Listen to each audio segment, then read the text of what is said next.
When we read the Book of Enoch, we don't think that, yes, angels came down to earth and had sex with human women, and the result was a race of demonic critters who tried to eat up the world.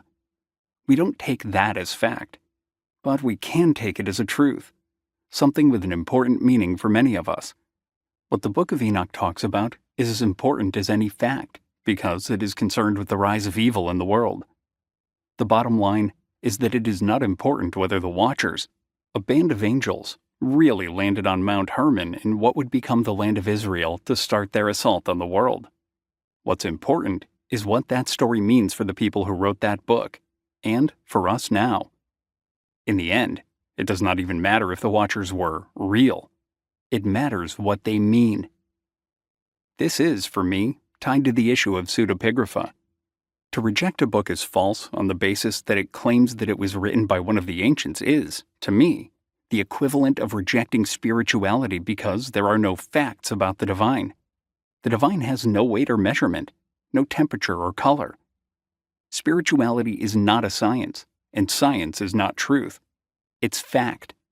And while facts are important and help us make our way in the physical world, truth is just as important, if not more so, because it enables us to make our way in the world of community, relationships, society, nature, self, and the spiritual.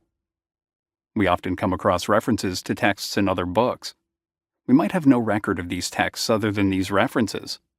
There might even be some quotes or entire extracts sprinkled around to help prove the existence of these texts.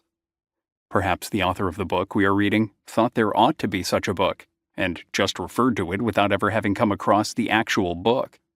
They might be motivated by wanting to give a stronger sense of the existence of a chain of knowledge between the past and their present, or they might want to create more credibility for the ancestors of their people or group.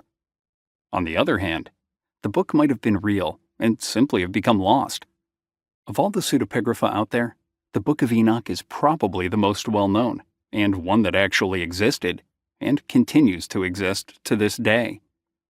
The pseudepigrapha to which the Book of Enoch belongs is a distinctive group of books that were written in Aramaic in the 4th to the 2nd centuries BCE. At that time, Aramaic was the dominant language for the people of Israel, a result of the elite of Jerusalem having been exiled to Babylon, an ancient city on the Euphrates River in what is now Iraq. The people there originally spoke Akkadian, which was written with a stylus, but because it was so difficult to learn to read, it was gradually replaced with Old Aramaic, which in turn was adopted by Jewish exiles as Jewish Babylonian Aramaic.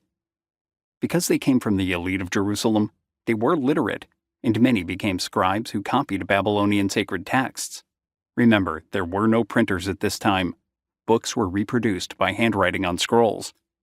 Some Jews remained in Babylon after the exiles returned to Jerusalem, and became the core of the people who wrote the Babylonian Talmud, which is written in Jewish Babylonian Aramaic. The Babylonian Talmud is the name of what is commonly called just the Talmud today.